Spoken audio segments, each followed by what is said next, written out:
مسیح یسوع میں آپ کی سلامتی ہو۔ آج ہم روزوں کے بارے میں بات کریں گے کیونکہ بہت سے لوگ ایسے ہیں جن کی روزوں کے بارے میں بہت ساری غلط فہمیاں ہیں۔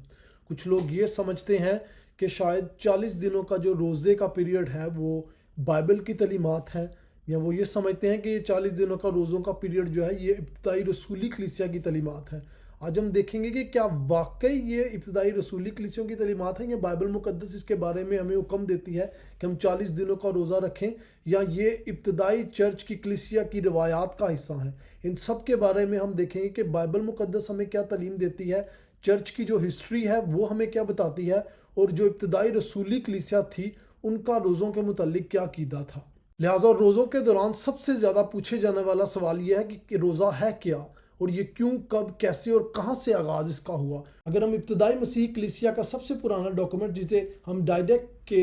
نام سے جانتے ہیں، وہ ابتدائی مسیحی دستاویز میں سے ایک ہے جسے 12 رسولوں کی تعلیم بھی کہا جاتا ہے، اور یہ ابتدائی چرچ کے اعمال کا ایک پس منظر پیش کرتا ہے۔ اس میں ہفتے میں 2 بار روزہ رکھنے یعنی بدھ اور جمعے کا ذکر کیا گیا ہے، مگر 40 دن کے روزوں کے مخصوص دورانیے کی کوئی وضاحت اس میں ہمیں نہیں ملتی۔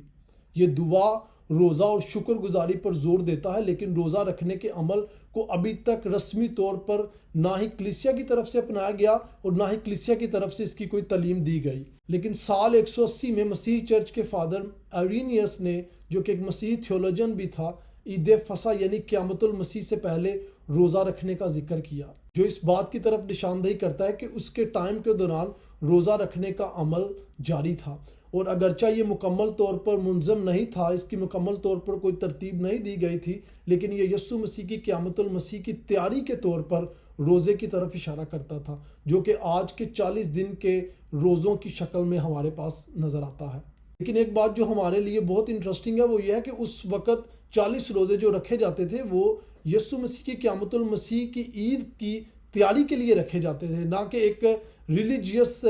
جو ہے ٹریڈیشن کو فالو کرتے ہوئے جیسے آج رومن کیتھولک چرچ کی طرف سے کیا جاتا ہے، ایسے رکھے جاتے تھے۔ آگے دوسری صدی میں ہم دیکھتے ہیں کہ ٹرٹیلینس نام کا جو چرچ کے فادرز تھے، وہ ایک ابتدائی مسیحی تھیولوجن تھے وہ بھی، اور مصنف بھی تھے، جو عید فصح کی تیاری کے طور پر روزہ رکھنے کا ذکر کرتا ہے۔ حالانکہ وہ 40 دن کے مخصوص دورانیے کا ذکر نہیں کرتا، وہ یہ بتاتا ہے کہ مسیحی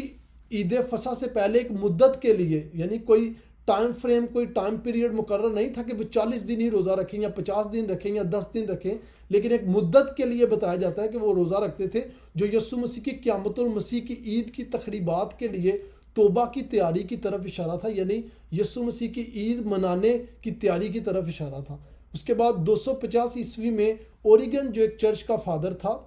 اور جو ایک مسیحی ابتدائی کلیسیا کا تھیولوجن بھی تھا، وہ بھی عید فصح سے پہلے روزوں کا ایک دورانیے کا ذکر کرتا ہے۔ اب اس کے بارے میں بتاتا ہے کہ یسوع مسیح کے 40 دنوں کے روزے کا ذکر اگرچہ بائبل مقدس میں موجود ہے اور جسے مسیحی کلیسیا کو اپنانا چاہیے، لیکن یہ کوئی بھی ایک ایسی تعلیمات نہیں تھی کہ وہ چرچ پر لاگو کر رہے تھے، بلکہ یہ صرف ایک رواج تھا جو اوریجن کے بعد لوگوں نے اپنایا، کہ یہ ارلی فادرز جو تھے شاید یہ تعلیم دے رہے تھے کہ 40 دن کا روزہ جو ہے وہ لازمی ہے۔ اس سے یہ ظاہر ہوتا ہے کہ تیسری صدی تک 40 روزوں کا رواج ظاہر ہو چکا تھا۔ لیکن میرے عزیزو، چرچ کے جتنے بھی یہ فادر تھے، انہوں نے یہ ضرور بتایا تھا کہ مسیحی ایک خاص مدت کے لیے عید قیامت المسیح سے پہلے روزے رکھتے تھے، لیکن وہ اس چیز کو کہیں بھی فروغ نہیں دے رہے تھے کہ مسیح قیامت المسیح سے پہلے 40 روزے جو ہیں وہ لازمی رکھیں اور اتوار کا روزہ جو ہے وہ نہیں رکھا جائے گا۔ اس کے بعد سال 325 میں مجلس نسایہ جو ہے آرگنائز کی گئی۔ یہ مسیحی بشپس کا پہلا بین الاقوامی اجلاس تھا جسے کیسر کنسٹنٹائن نے طلب کیا تھا۔ اس کا مقصد مسیحی اختلافات کو حل کرنا تھا، خاص طور پر یسوع مسیح کی الوہیت پر بحث کرنا اور اسے ایک متحدہ مسیحی عقیدہ میں قائم کرنا تھا۔ اگرچہ نسایہ کا عقیدہ بذات خود روزوں کا ذکر نہیں کرتا، لیکن پہلی مجلس نسایہ نے روزوں سے متعلق اموار پر بات ضرور کی تھی۔ اس مجلس کا مقصد مسیحیوں کے اعمال کو معیاری بنانا تھا، اور اگرچہ اس نے روزوں کے دورانیے کو مکمل طور پر بیان نہیں کیا تھا، لیکن اس نے چرچ کے ابتدائی کیلنڈر کی بنیاد رکھی، جس میں عید فصح یعنی قیامت المسیح کی تقریب شامل کی گئی تھی، جو کہ بعد میں روزوں کے دورانیے کا مرکز بنا دیا گیا۔ مجلس نسایہ تک عید فصح سے پہلے 40 دن کے روزوں کی رسم مسیحی چرچ میں زیادہ عام ہوتی جا رہی تھی، اور حالانکہ روزے کی تفصیلات مختلف علاقوں میں مختلف تھی، اور تمام مسیحی اس پر عمل پیرا بھی نہیں تھے۔ کچھ علاقے ایسے تھے جہاں پر لوگ واقعی 40 روزے رکھتے تھے، باقی جو علاقے تھے وہاں پر لوگوں کے پاس اس چیز کا کوئی کنسیپٹ نہیں تھا۔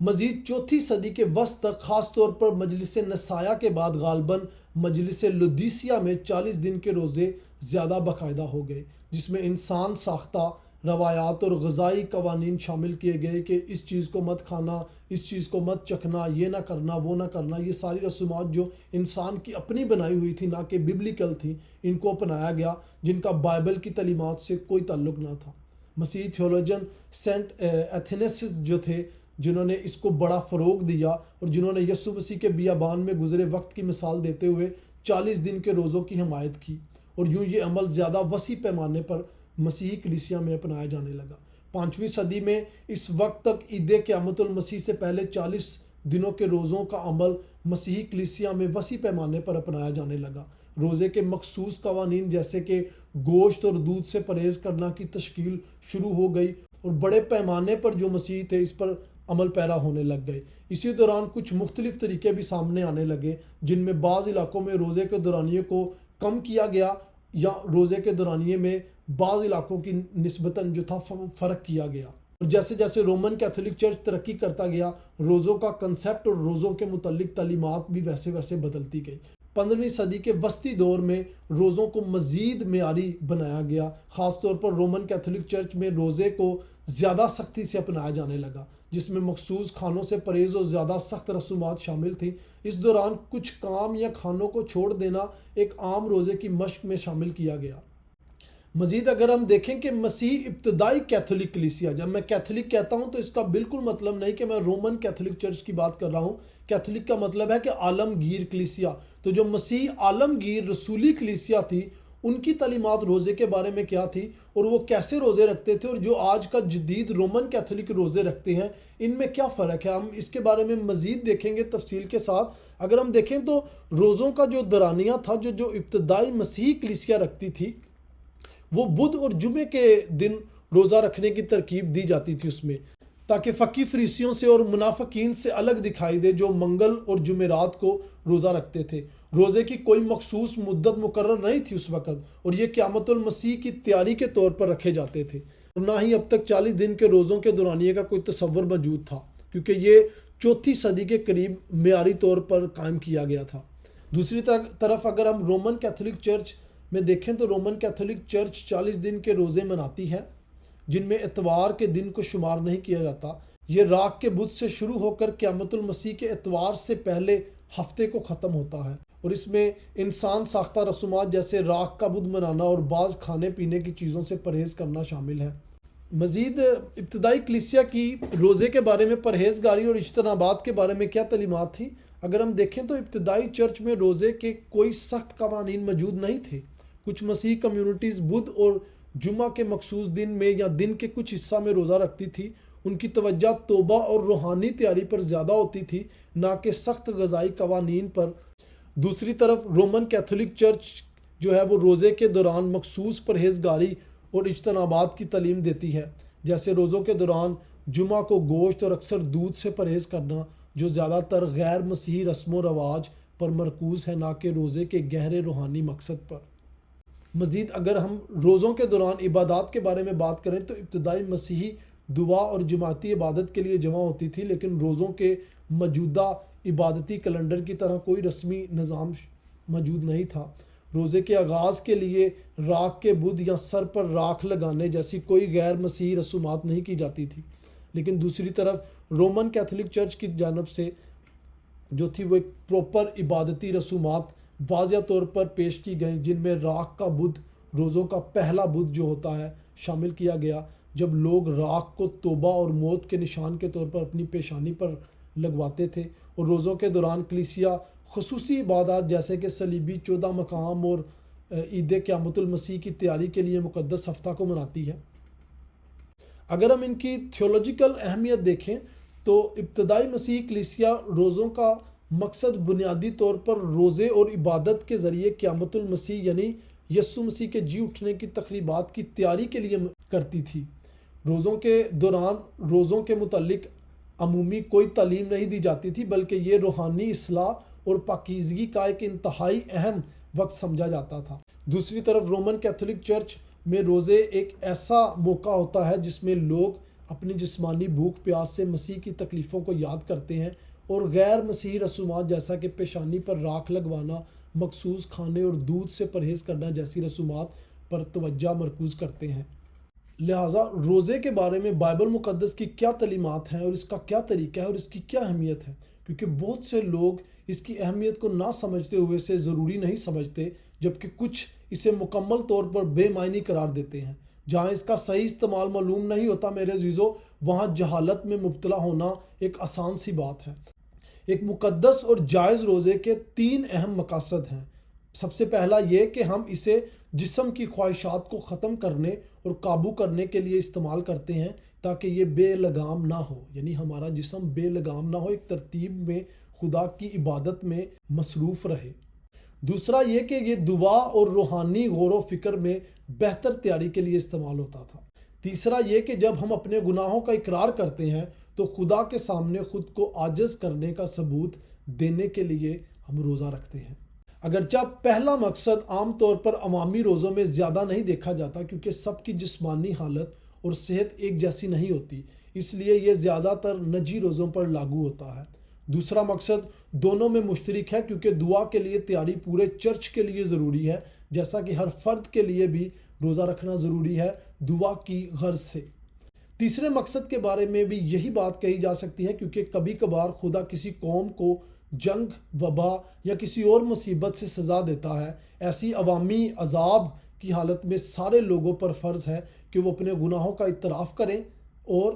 اپنی بدی سے باز آئیں۔ اگر خدا کی طرف سے کسی شخص پر ذاتی طور پر عذاب پہنچے تو پھر یہ عمل صرف وہ شخص خود یا اس کے خاندان کے افراد انجام دیں۔ اور اس کی ایک یہ بھی اہمیت ہے کہ سب لوگ روزے کے دوران اپنے گناہوں کا کھل کر اعتراف کر کے خدا کی عدالت کی تعریف کر سکیں اور ایک دوسرے کو اپنے اعمال سے حوصلہ دیں۔ اس لیے روزہ جو کہ عاجزی اور حلیمی کا نشان ہے، عوامی طور پر نجی افراد کے مقابلے میں زیادہ استعمال ہوتا تھا۔ حالانکہ جیسا کہ میں نے کہا ہے کہ یہ دونوں کے لیے مشترک ہے، یعنی انفرادی طور پر بھی اور کلیسیائی طور پر بھی۔ اس لیے جس تعلیم کا میں ابھی ذکر کر رہا ہوں، جب بھی کسی اہم موقع پر خدا سے دعا اور رہنمائی کی ضرورت ہو تو روزہ اور دعا کے لیے خاص مدت مقرر کرنا مناسب ہے، جیسے کہ انطاکیہ کے مسیحیوں نے برناباس اور پولوس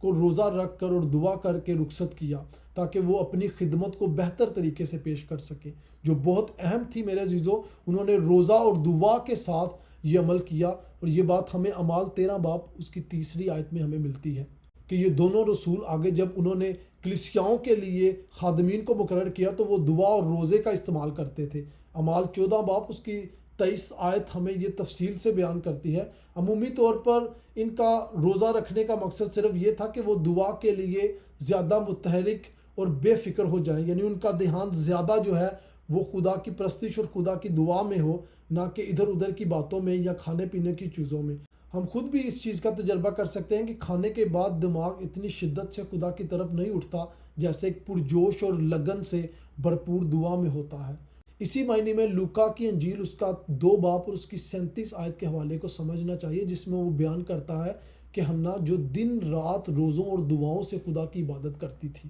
مقدس لوکا اس حوالے میں خدا کی عبادت کو روزے میں نہیں سمجھتا، بلکہ وہ یہ بتاتا ہے کہ اس طریقے سے اس نیک عورت حنا نے دعا میں مضبوطی حاصل کرنے کے لیے خود کو ترتیب دی۔ اسی طرح جب اب پرانے عہد نامے میں نہمایہ اس کا 1 باب پڑھیں تو اس کا روزہ بھی ایسا ہی تھا جب اس نے شدت کے ساتھ اپنے لوگوں کی نجات کے لیے دعا کی۔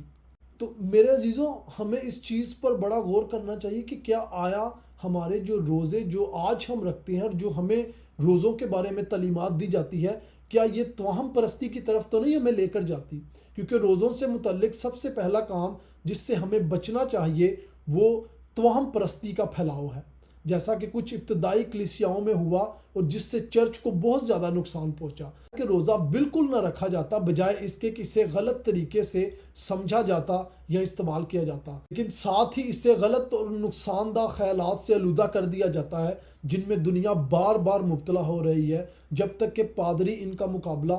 اعلیٰ ایمانداری اور مسیحی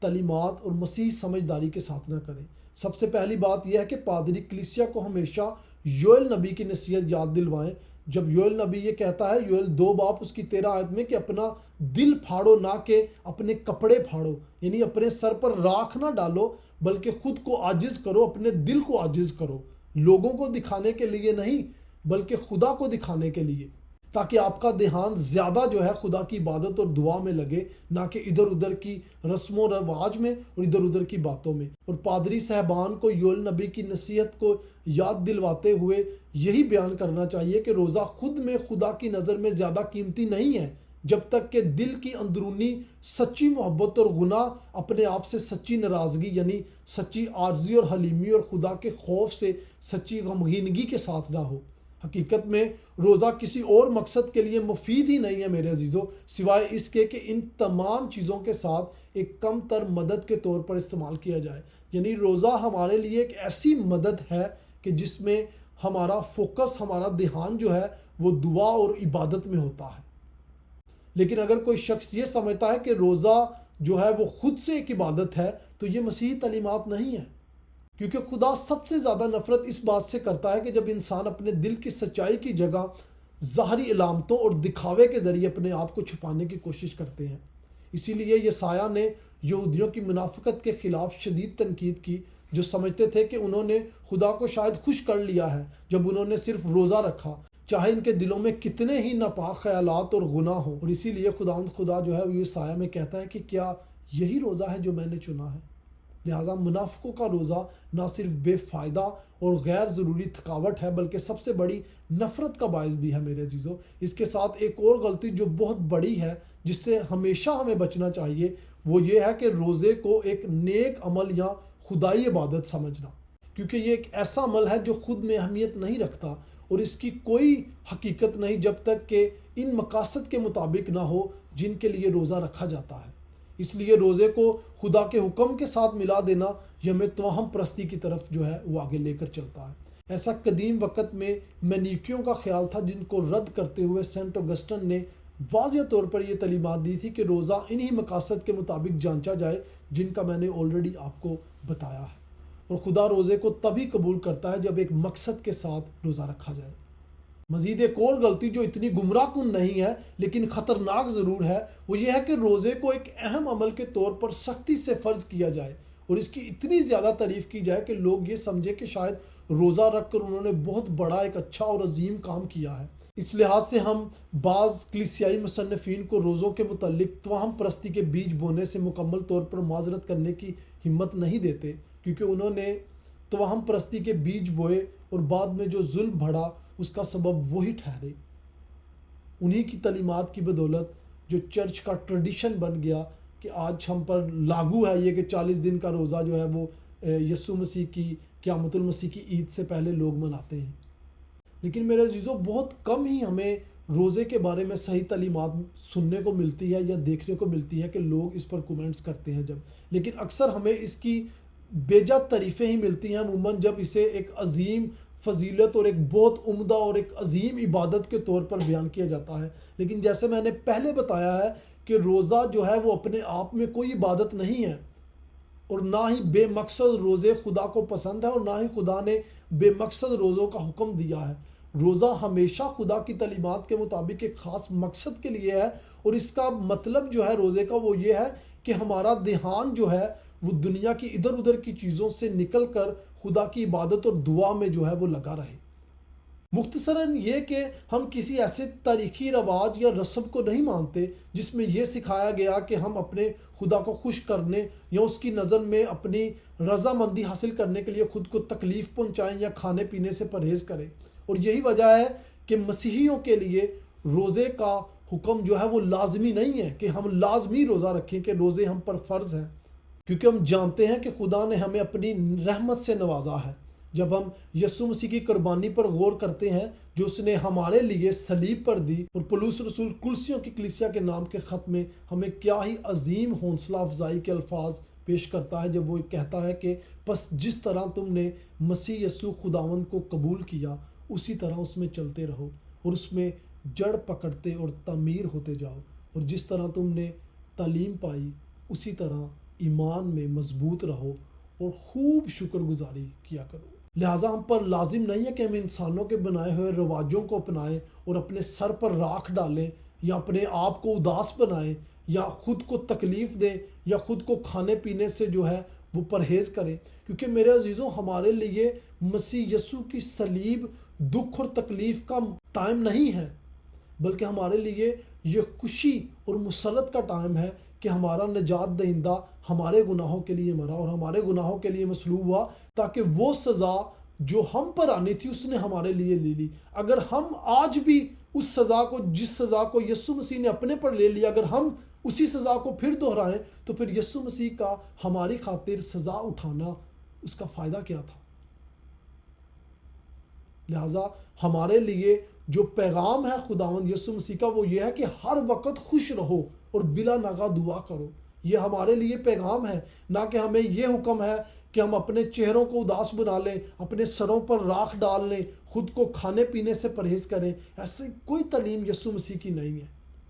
ہاں، جیسے میں نے ساری ڈیٹیل سے بتایا کہ یہ ضرور ہے کہ روزہ ایک با مقصد اور ایک مقصد کے ساتھ رکھا جائے تاکہ ہمارا دھیان جو ہے وہ عبادت میں، خدا سے دعا میں لگا رہے، نہ کہ ادھر ادھر کی باتوں میں رہے۔ لیکن اگر یہ کوئی شخص یہ بات سمجھتا ہے کہ روزہ اپنے آپ میں ایک عبادت ہے اور وہ روزہ رکھ کر خدا کو خوش کرتا ہے، تو یہ تعلیمات میرے عزیزو خداوند یسوع مسیح کی نہیں ہے، نہ ہی یہ تعلیمات ابتدائی مسیحی رسولی کلیسیا کی ہیں۔